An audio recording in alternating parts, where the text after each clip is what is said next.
I want you to do something for me. I want you to go outside on a weekday. Not a weekend because it might not work so much, but a weekday. And just between the hours of 9 a.m. when people go to work and just before 3 p.m. when they come home. 2 p.m. You can go out at 2 p.m. at the latest. Go out and look around at your neighbors' houses. One thing you'll notice is that they're all inexplicably empty. Well, the driveways are at least. But of course the houses are too. There's no one home. There's hardly any people out, hardly any children out. And that begs the question, where did everybody go? Why is the street so empty? And the simple answer is that everybody has gone to work. The children have gone to school to get the education to go work. Now, why? The answer is simply money.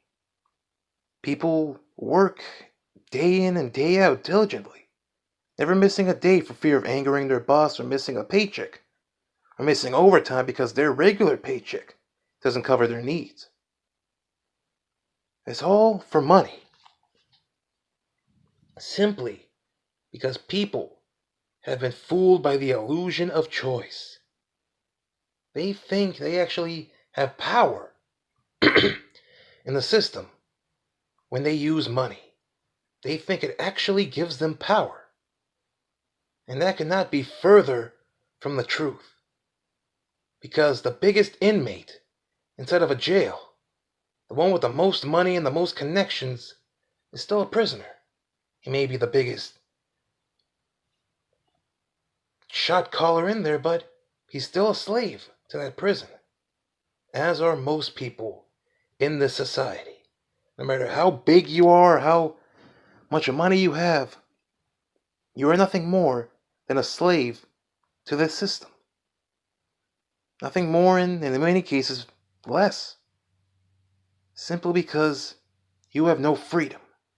You do not own anything. You can work your entire life under this system and never truly own anything. You can pay off as many houses you want. You will never truly own a single one of them. Not one.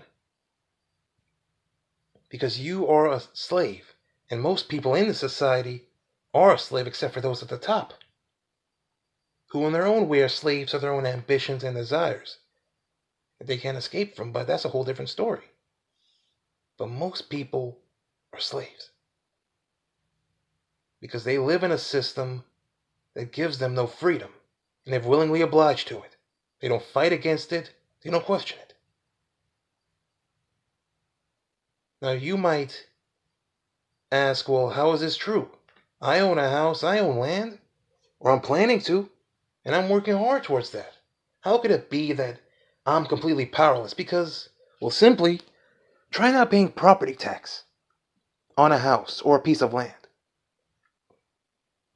Try owning 50 acres of land and a 3-story house worth $1.5 million with all the furniture and everything that you did to it, pool, extensions, everything added. Try not paying property tax on that house and that land. We'll see how much you own in about a year's time.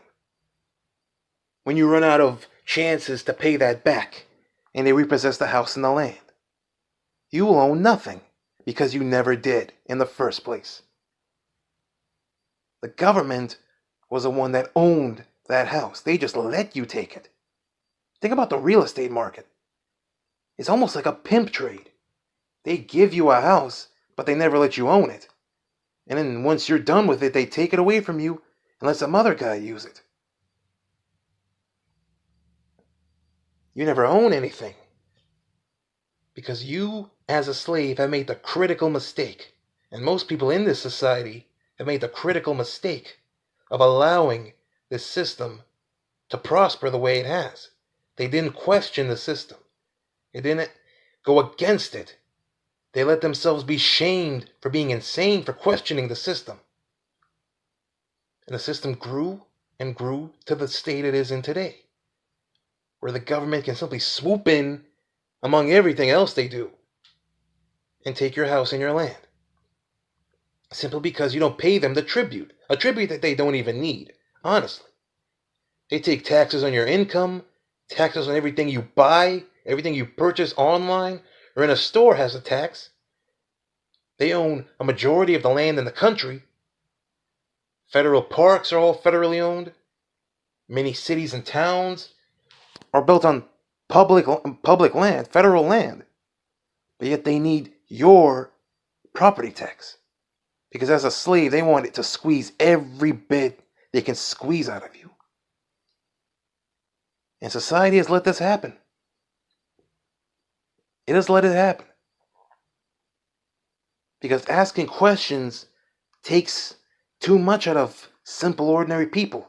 It's easier to just take things as they come, instead of asking questions and doing the hard part of fighting back. And most people have not done that, and as a consequence, you are now a slave. And everything you do is to benefit the government. If you vote, it benefits the government because you give them permission to rule over you. You pay taxes,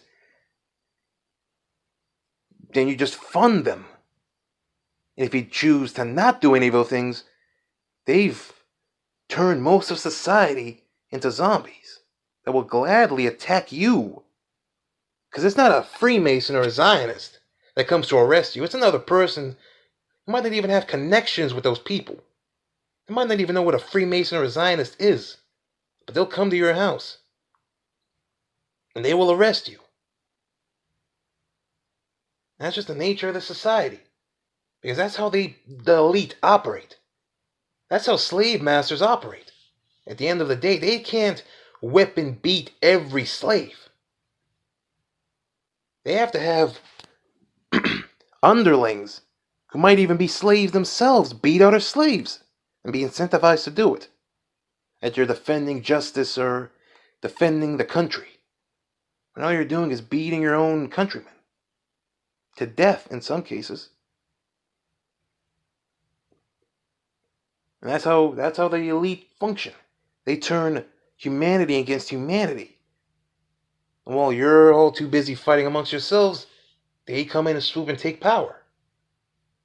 The cop who's arresting someone and taking them out of their house because they don't pay property tax, he's too busy fighting a man taking him out of his own house to realize that this is wrong.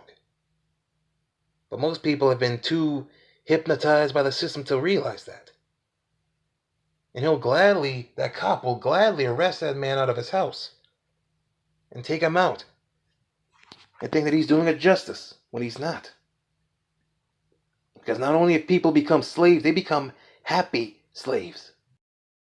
They become complacent. They don't care about anything anymore as long as they're fed and they're happy. They're good. They're fine being a slave. If they make $100,000 a year, they're calm and collected. They don't care. Even though, one, making money is not important in life anyway. It's not the goal of life. To walk around with a Rolex watch at age 30 or something, it's not important. You can make all the money in the world you want, and at the end of the day, you still go into the same ground as a homeless bum across the street. Who, he hasn't earned more than $500 in the past few years. Panhandling and stuff like that. You go into the same dirt that he goes into. He goes in there in a cardboard box in a mass grave. You go in there in a nice mahogany coffin with brass handles. Doesn't matter. It's the same place, same way. But no one realizes this. They let hedonism get to them. They just indulge, and they just don't ask questions. Bread and circuses is what basically it is. And that's why ultimately the society is doomed. That's why ultimately America and most Western countries, even though they're going to become even more Orwellian than they already are.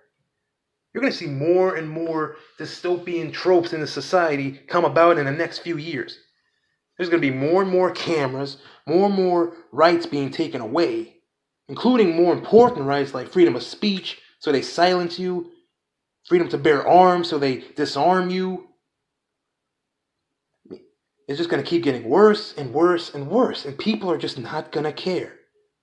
Because the system isn't going to suddenly become really this uncomfortable for them. They're still going to have their bread and circuses. They're still going to have all the things they have to comfort them, and they'll let it be. It's only during an event like a collapse that people might actually wake up. Only when something like martial law really comes into effect and stuff really starts going down, people might actually start asking questions. But by then, it's usually too late. They might even ask questions then. They might just still try to stick their heads in the sand and forget that anything wrong is happening. So to the person watching this is basically why this country is the way it is. Because most people have completely signed away their rights for temporary security, and they'll gain neither in the end. They've let the government move in, do whatever they want to do, and now they've become so complacent on the government, they've become so weak and so inexperienced in fighting back that they'll never fight back. Maybe even when it's time that you shouldn't even have a choice, like martial law. They'll just keep accepting it, hoping that things get better.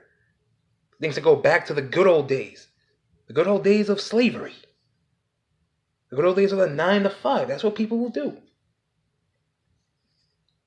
And the only way that this system can be righted back to the way it was at one point long ago is if people start fighting back. But since you're one of the few people that's listening to this, and one of the few that understands the nature of their existence, the nature of what has been their slavery, that's not likely to happen. Not anytime soon. And I've yet to be proven wrong on that, because there's no sign that it's going to be different in the future. There's more changes coming, more totalitarian measures being taken, and no one's doing anything.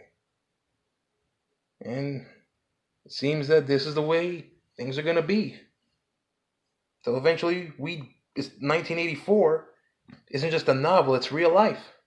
You live in that book 100%, not just 80% like we do these days. And that's pretty much all I have to say regarding this. It's been a while since I made a video, but I'm going to be making more. So tune in. And this has been Jack signing out.